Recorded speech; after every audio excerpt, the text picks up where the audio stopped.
ಹತ್ಯೆ ನಡೆದು 18 ಗಂಟೆ ಕಳೆದರೂ ಕೂಡ ಹಂತಕರ ಬಂಧನ ಇಲ್ಲ. ನಡು ರಸ್ತೆಯಲ್ಲೇ ಭೀಕರವಾಗಿ ಕೊಚ್ಚಿ ಕೊಂದಿದ್ದಾರೆ ಕಟುಕರು. ಜನಸಂಚಾರದ ಹೊತ್ತಲೇನೆ ಭೀಕರವಾಗಿ ಹತ್ಯೆಗೈದು ಪರಾರಿಯಾಗಿದ್ದಾರೆ. ಈವರೆಗೆ ಕೃತ್ಯಕ್ಕೆ ಬಳಸಿದಂತ ಮಿನಿ ಟೆಂಪೋ ಕಾರು ಮಾತ್ರ ವಶಕ್ಕೆ ಪಡ್ಕೊಂಡಿದ್ದಾರೆ. ಬಟ್ ಅವರು ಎಲ್ಲಿ? ಈ ಸಂದರ್ಭದಲ್ಲಿ ಯಾಕೆ ಮುಖ್ಯಮಂತ್ರಿಗಳು ಇಲ್ಲಿ ಇಂಟೆಲಿಜೆನ್ಸ್ ಫೇಲ್ಯೂರ್ ಅಂತ ಹೇಳೋದಿಲ್ಲ?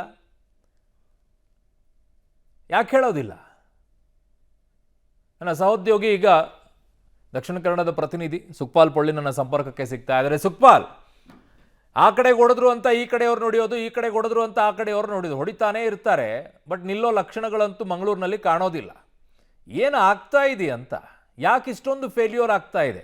ಯಾಕೆ ಇಲ್ಲಿ ಇಂಟೆಲಿಜೆನ್ಸ್ ಯಾವುದು ವರ್ಕ್ ಆಗಲಿಲ್ವಂತ ಪಾಪ?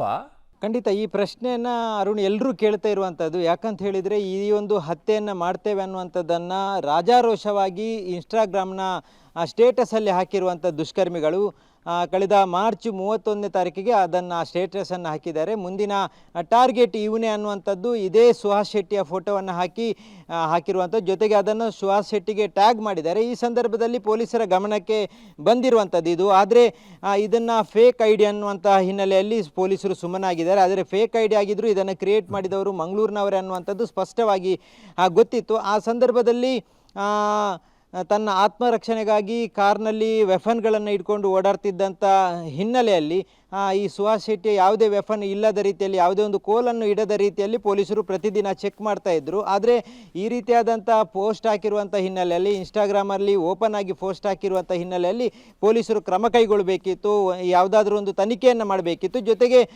ಇಂಟೆಲಿಜೆನ್ಸಿನ ಒಂದು ರಿಪೋರ್ಟ್ ಆದರೂ ಗೊತ್ತಾಗಿರಬೇಕಿತ್ತು. ಯಾಕಂತ ಹೇಳಿದರೆ ಈ ರೀತಿಯಾಗಿ ಬರ್ಬರವಾಗಿ ರಸ್ತೆ ಮಧ್ಯದಲ್ಲೇ ಜನರು, ಅಷ್ಟೊಂದು ಜನನಿಬಿಡ ಪ್ರದೇಶದಲ್ಲೇ ಹತ್ಯೆ ಮಾಡಿದ್ದಾರೆ. ಏಕಾಏಕಿಯಾಗಿ ಬರ್ತಾರೆ, ಹಿಂದಿನಿಂದ ಫಾಲೋ ಮಾಡ್ಕೊಂಡು ಬರ್ತಾರೆ, ಮೊದಲೇ ಒಂದು ಗಾಡಿಯನ್ನು ರೆಡಿ ಮಾಡಿರ್ತಾರೆ, ಆ ಗಾಡಿಯ ಮೂಲಕ ಡಿಕ್ಕಿ ಹೊಡಿಸ್ತಾರೆ. ಆ ಬಳಿಕ ತಪ್ಪಿಸುವಂಥ ಸಂದರ್ಭದಲ್ಲಿ ಅಲ್ಲಿನ ಸ್ಥಳೀಯರೇ ಸಪೋರ್ಟಿವ್ ಆಗಿ ನಿಂತು ಅವರನ್ನು ತಪ್ಪಿಸದ ರೀತಿಯಲ್ಲಿ ನೋಡ್ಕೊಳ್ತಾರೆ. ಜೊತೆಗೆ ಆರೋಪಿಗಳು ಹತ್ಯೆ ಮಾಡಿ ಪರಾರಿಯಾಗುವಂಥ ಸಂದರ್ಭದಲ್ಲೂ ಇಬ್ಬರು ಬುರ್ಕಾಧಾರಿ ಮಹಿಳೆಯರು ಸೇರಿ ಅಲ್ಲಿನ ಸ್ಥಳೀಯರು ಸಪೋರ್ಟಿವ್ ಆಗಿ ಆ ಕಾರ್ನಲ್ಲಿ ಇದ್ದಂಥ ಆರೋಪಿಗಳು ಯಾರಿದ್ದಾರೆ ಅವರನ್ನು ಪರಾರಿಯಾಗಲಿಕ್ಕೆ ಪ್ರಯತ್ನಗಳನ್ನು ಪಟ್ಟಿರ್ತಾರೆ. ಇದನ್ನೆಲ್ಲ ಗಮನಿಸಿದಾಗ ಪೊಲೀಸರು ಈವರೆಗೂ ಆರೋಪಿಗಳನ್ನು ಬಂಧನ ಮಾಡಬೇಕಿತ್ತು, ನಮಗೆ ಮಾಹಿತಿ ಇದೆ ಯಾರು ಅನ್ನುವಂಥದ್ದನ್ನು ಪೊಲೀಸರು ಹೇಳ್ತಾ ಇದ್ದಾರೆ. ಆದರೆ ಈವರೆಗೂ ಯಾವುದೇ ಆರೋಪಿಗಳ ಬಂಧನ ಆಗಿಲ್ಲ.